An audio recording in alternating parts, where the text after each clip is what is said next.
Président du gouvernement, président de l'Assemblée, Madame et Messieurs les ministres, c'est un honneur que vous faites à la ville de Pirée et à Arouet également de venir à Pirée aujourd'hui dans le cadre de la tournée que vous avez commencée. Alors je voudrais vous parler un peu de notre ville de Pirée et un petit document va vous être distribué. Pirée est certainement la commune la plus étroite de Tahiti, puisqu'il n'y a même pas 2 kilomètres entre le pont de Fatawa qui nous sépare de Papeete et le temple mormon qui est à la limite entre Pirée et Arouet. Pirée s'étend plutôt de la mer, de la baie de Taoné jusqu'au mont Aorei à 2066 mètres d'altitude. Pirée fait 3542 hectares, mais il n'y a qu'un cinquième de Pirée qui est urbanisable, soit 700 hectares. Par comparaison, nous sommes jumelés avec la ville de Paita en Nouvelle-Calédonie, qui est 20 fois plus grande que Pirée. Et de cette situation géographique particulière est tirée notre devise « Entre mer et montagne, la ville de Pirée avance ».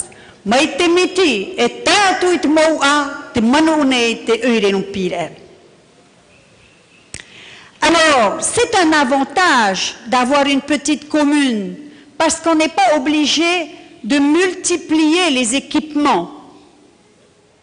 Mais c'est aussi un handicap parce qu'il n'y a pas beaucoup de surface pour se développer. Et aujourd'hui, c'est vraiment notre principale préoccupation.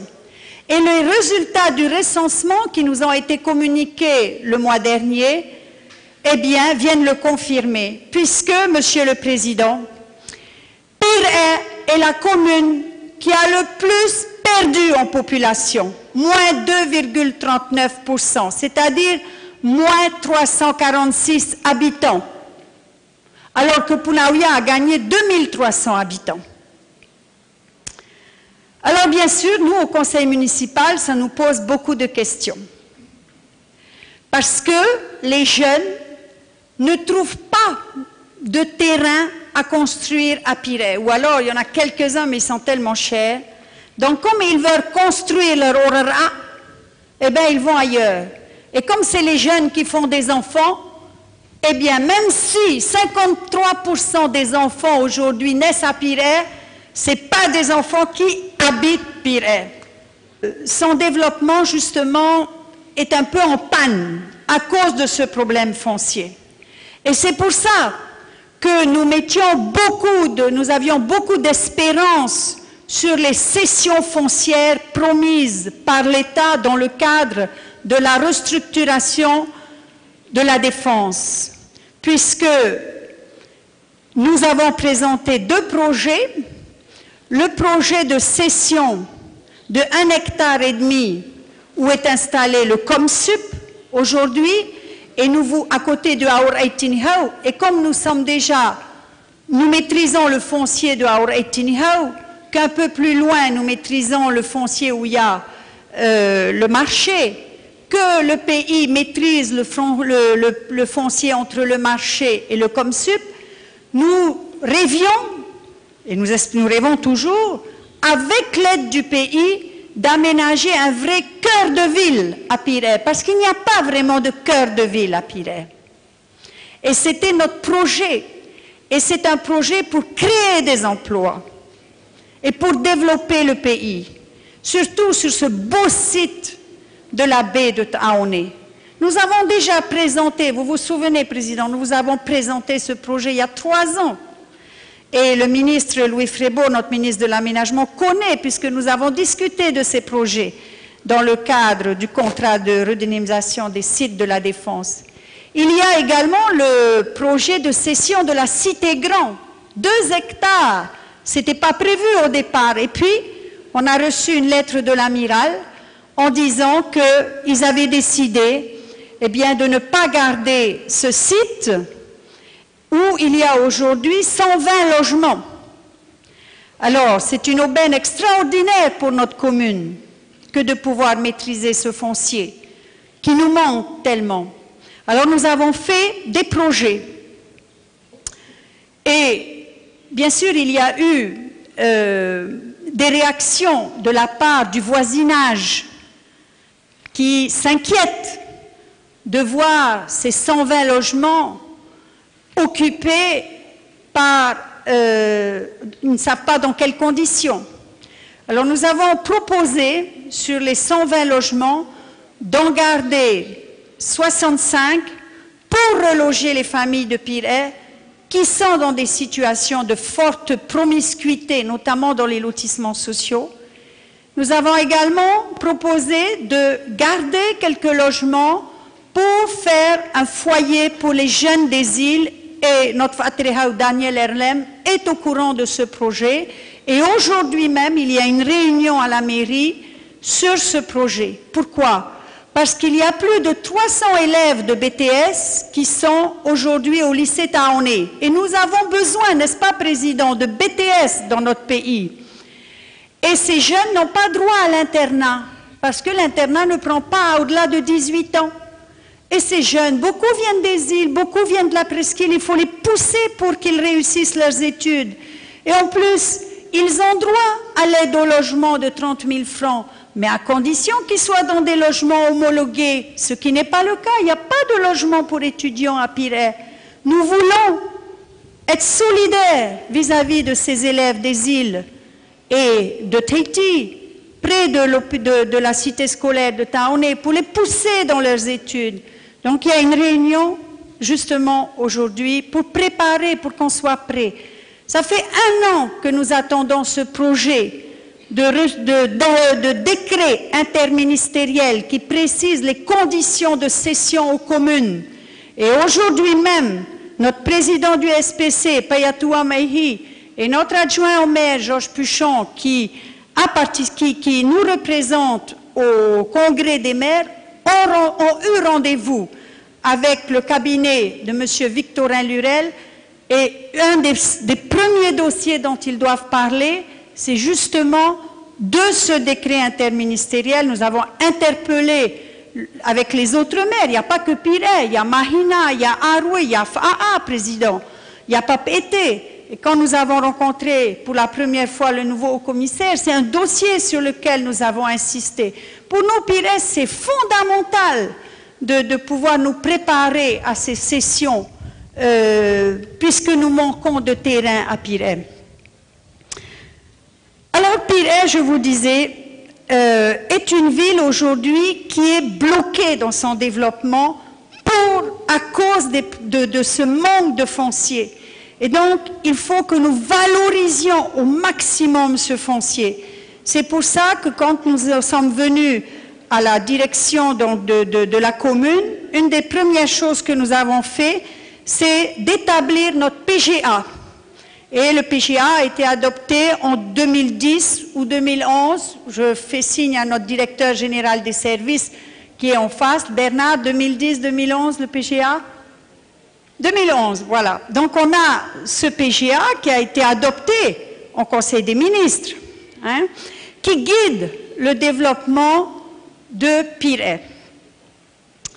Pirée s'est développé au cours de ces 40 dernières années, un peu dans le sillage du développement de Papété de la zone urbaine.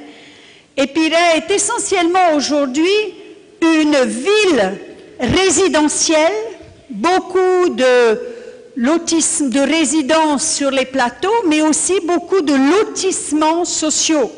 Vous savez qu'en France, il y a une loi qui s'appelle la loi SRU, Solidarité et Rénovation Urbaine.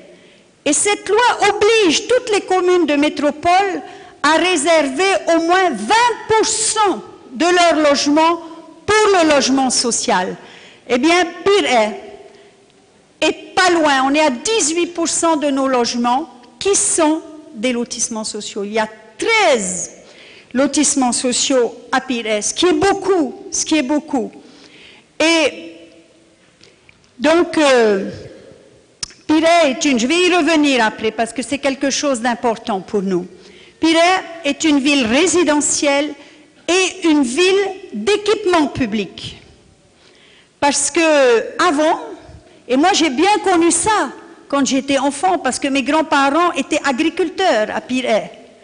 Et moi j'ai toujours connu, on faisait du copral à Tatei quand on allait à la mer, on traversait les Poitouros, les Uruhari, tout ça. C'était une ville agricole.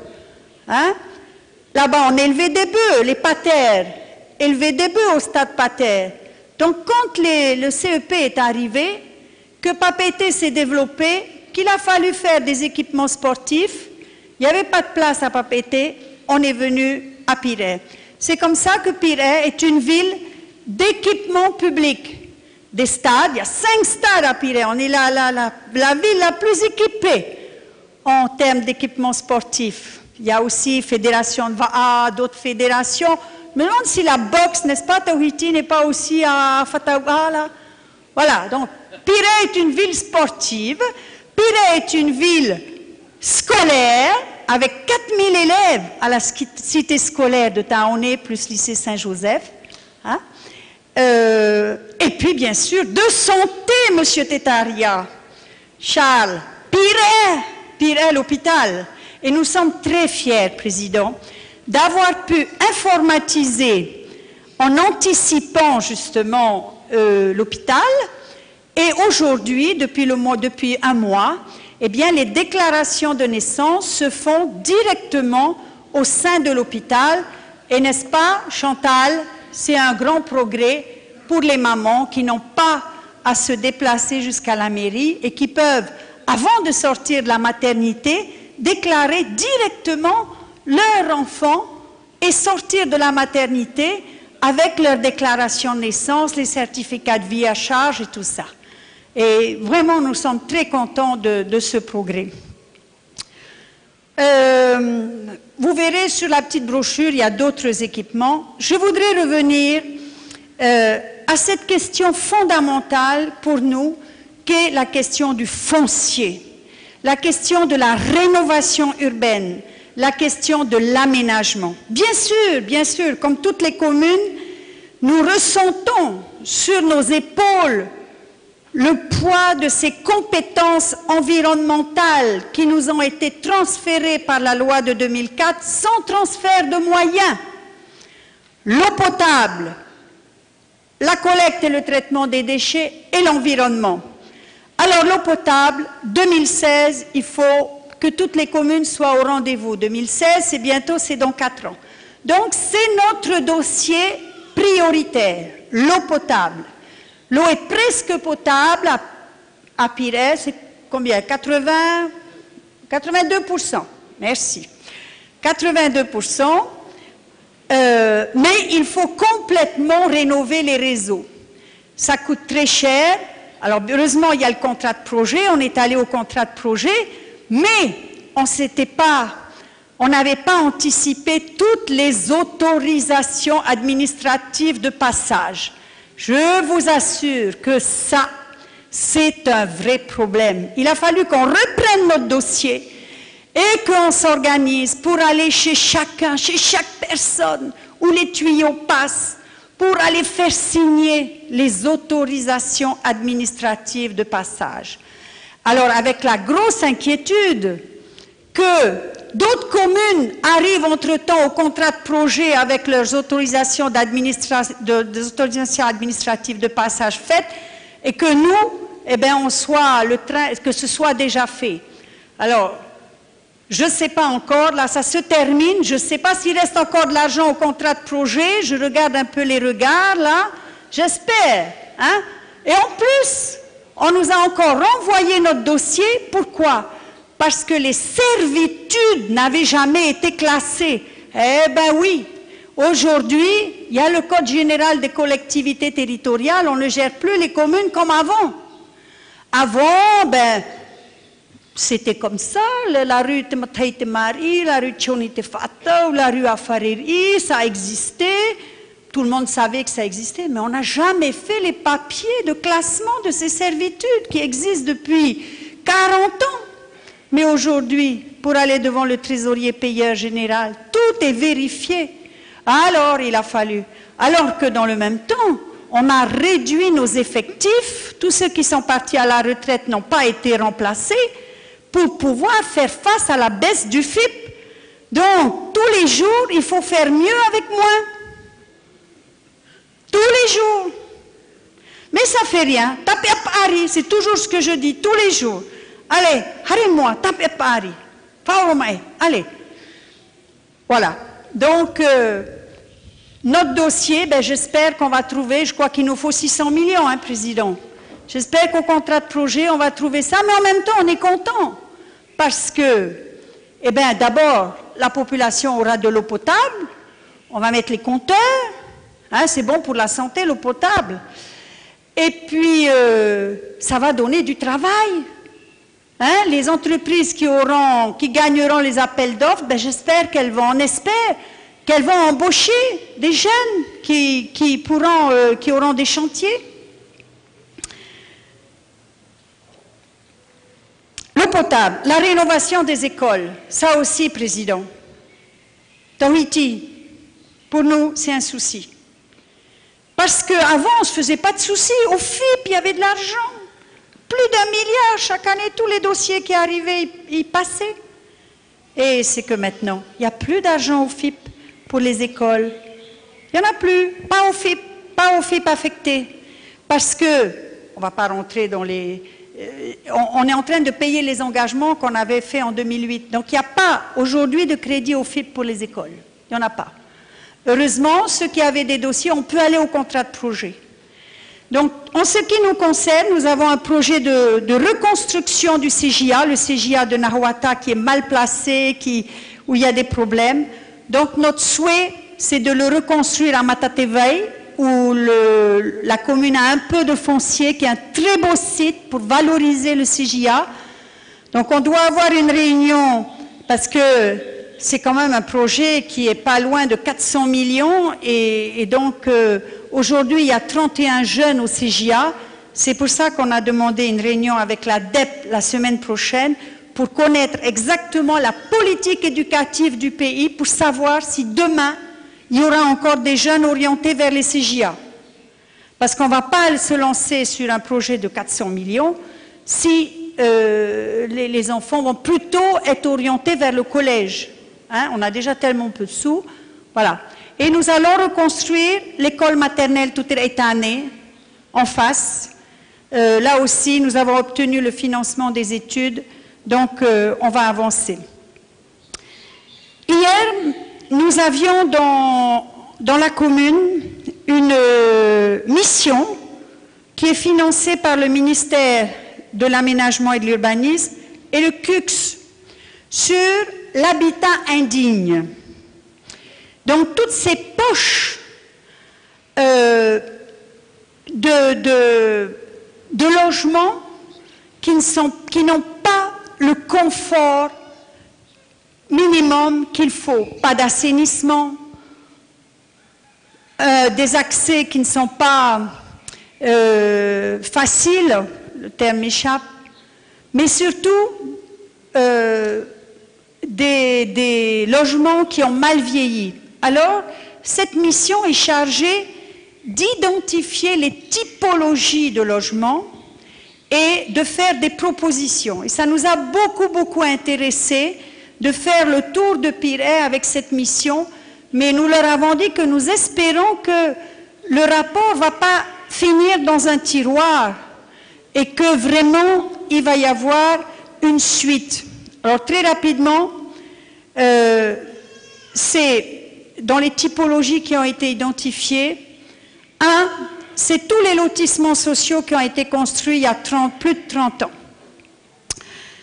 Ces lotissements sociaux étaient loués et depuis quelques années, ils sont en cours de vente à leurs propriétaires. Et c'est une difficulté parce qu'on a transféré aux propriétaires la gestion du lotissement, la station d'épuration, l'éclairage public. Et les gens sont en difficulté pour payer. Donc, il n'y en a que quelques-uns qui ne payent pas les autres. Du coup, ceux qui payent ne veulent plus payer. Et la station ne marche plus. Et donc, il y a des refoulements. Tout ça va à la rivière. Notre rivière, notre baie, toutes les études de l'hygiène, c'est rouge, rouge, rouge, rouge, à cause du problème de non-fonctionnement des stations d'épuration. L'éclairage public, quand dans un lotissement, il n'y a plus d'éclairage, eh bien, il y a des problèmes de délinquance et autres. Ça, c'est notre souci. Donc, il faut qu'on puisse trouver des solutions pour la rénovation urbaine des lotissements sociaux. La deuxième catégorie qu'on a identifiée, c'est des quartiers qui sont en cours d'expulsion. Ce sont des familles qui, il y a 30-40 ans, avaient du foncier et qui ont donc loué à des familles qui venaient des îles. Et aujourd'hui, eh bien, ils veulent récupérer leur terrain pour leurs enfants, leurs petits-enfants et leurs arrière-petits-enfants, et on peut les comprendre. Mais ces familles qui sont venues des îles, il y a 30 ans, ils ont toujours vécu là, c'est leur Fénois. Et donc ils viennent nous voir, ils disent, vous ne pouvez pas acheter ce terrain, après vous nous revendez. La commune n'a pas de sous. Anito pas été au Fénois. Aite to monito tio Fénois. Aïe tato. Traite wira temhana. Troisième chose, troisième typologie, c'est des poches d'habitat insalubre, des terrains en indivision. Donc, ils sont nombreux, ils habitent tous là, mais difficile de rechercher les généalogies, tout ça, de mettre tout le monde ensemble, de s'entendre. Mais il n'y a pas d'assainissement. Il faut monter là, monter, monter. Et des personnes âgées qui sont sur fauteuil roulant ne peuvent plus descendre. Voilà. Président. Alors, il y a aussi l'assainissement. On vient de créer un CIVU, parce que c'est une obligation. Donc, on a créé un CIVU avec Aroué. Parenui, Pire, Aroué. Donc, on a créé un CIVU, ça va coûter extrêmement cher. Vous connaissez tout ça. Pour faire les études. Alors, il faut, parce que notre rêve, c'est de dépolluer la baie de Taoné. On veut que les Atourés reviennent, que les retraités aillent pêcher les Atourés à Tatay, que les enfants se baignent dans les rivières. C'est notre rêve. Et pour ça, il faut faire l'assainissement. Bon. Et oui, on y croit, il faut qu'on aille vers ça. Hein? Il faut. C'est ça le développement durable. Voilà. Et puis, allez, il faut que j'arrête, hein, parce qu'il va être fou le gouvernement. Hein? Mais c'est une occasion aussi pour nos présidents. Vous venez pas assez souvent. Voilà, on a besoin de dire, on a besoin de travailler ensemble. Nous, les communes, on ne peut rien faire sans vous. C'est les PPR, président. Tratete fifir heiroa. Praunote PPR, plan de prévention des risques. Et un mot risque, eh bien, c'est les éboulements. Quand on a construit au bord de la montagne. Vous savez qu'il y a eu un accident il y a 2 ans à Tenho, une personne qui a été tuée par un caillou qui est tombé. On a bien travaillé, je remercie Louis, on a vraiment bien travaillé sur ce dossier, avec les familles, l'association et tout. Et on a fait faire des études par... Quelqu'un a fait des études? La BOTP. Mais alors le problème, vous ne savez pas quoi c'est? C'est que c'est un ancien lotissement au PH. Et les lots ont été vendus aux familles. Et comme les gens sont propriétaires, eh ben, le pays ne peut pas faire les travaux. Parce que le pays ne peut pas faire des travaux sur le terrain d'autrui. Et mon souci, c'est que la saison des pluies va revenir et les familles sont toujours là. Comment on fait? J'ai été mise en examen dans cette affaire. Je suis sûre que le ministre aussi. en cours d'instruction, hein. Bon. Mais voilà. Et les gens qui sont les experts qui sont venus hier, ils m'ont dit, vous savez, Madame le maire, vous savez, vous avez des zones là, Rafea, là-bas, à Titioro, côté Papeete, ou à Tenha aussi, là, chez les Terimana, là, ou encore, ils m'ont dit un troisième. Bon, Timiona aussi, chez Bruno Ma. Si la rivière monte, les gens sont bloqués et la rivière emporte. Parce qu'ils sont entre la rivière et la montagne. Et ça, c'est la responsabilité du maire. Comment on fait? Où emmener ces familles? Voilà, Président. En résumé, le problème de Pirée, c'est qu'il n'y a plus de foncier. Mais il y en a qu'on peut retaper, on peut réorganiser, on peut réaménager, on peut réhabiliter. Mais il faut que le pays nous aide. Ça va donner du travail, ça va créer des emplois, ça va améliorer la vie des familles. Et c'est des beaux chantiers. Voilà. Président, c'était ce que je voulais vous dire aujourd'hui. On vit dans cette commune tous les jours, on aime cette commune, on a envie qu'elle avance avec le pays et avec l'État. C'est notre devise. Entre mer et montagne, la ville de Pirée avance. Mais aujourd'hui, on voudrait vraiment vous demander de nous aider sur les dossiers que j'ai soulevés. Merci de m'avoir écouté, la population, tout le monde. Voilà, ça ouvre aussi, Président, le débat. Hein? Merci bien.